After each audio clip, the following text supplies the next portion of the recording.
Ouvrons ce journal par l'enquête au Royaume-Uni. Le Vietnam se dit profondément attristé après que les autorités britanniques aient affirmé croire que les 39 personnes retrouvées mortes dans un camion étaient des Vietnamiens. Le ministère vietnamien des Affaires étrangères a déclaré qu'il s'agissait d'une tragédie humanitaire grave et a adressé ses condoléances aux familles des victimes. Son porte-parole a également fermement condamné le trafic d'êtres humains et a appelé à des peines sévères pour les personnes impliquées.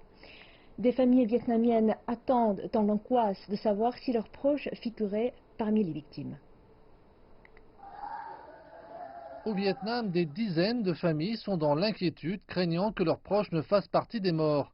Une victime de 26 ans a envoyé un message à sa famille lui indiquant que son voyage dans un pays étranger a échoué. Le désespoir est déchirant alors que les familles expriment leur désarroi. Ce qui me rendrait heureux plus que toute autre chose est que je puisse le revoir. Rien n'est plus précieux. J'ai nullement besoin d'argent. Je souhaite juste qu'il revienne en vie. Ce serait la meilleure chose. Certains regardent dans le vide alors que d'autres s'emplissent d'émotions lorsqu'ils tentent de s'exprimer.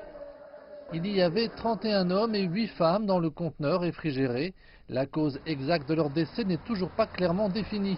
Mais le Vietnam et la police britannique travaillent sur les vérifications et annoncent qu'elles communiqueront bientôt des informations. Au Vietnam, la police a arrêté 2 personnes. Le chauffeur du camion d'Irlande du Nord a été inculpé d'une série d'infractions, dont 39 chefs d'homicide involontaire.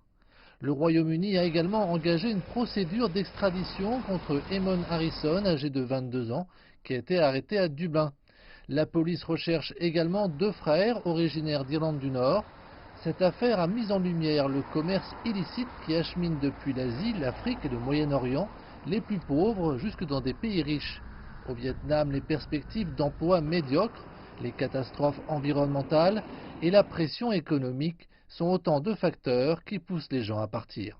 La vie des habitants de province du centre a toujours été difficile car ce pays est sec et rocheux.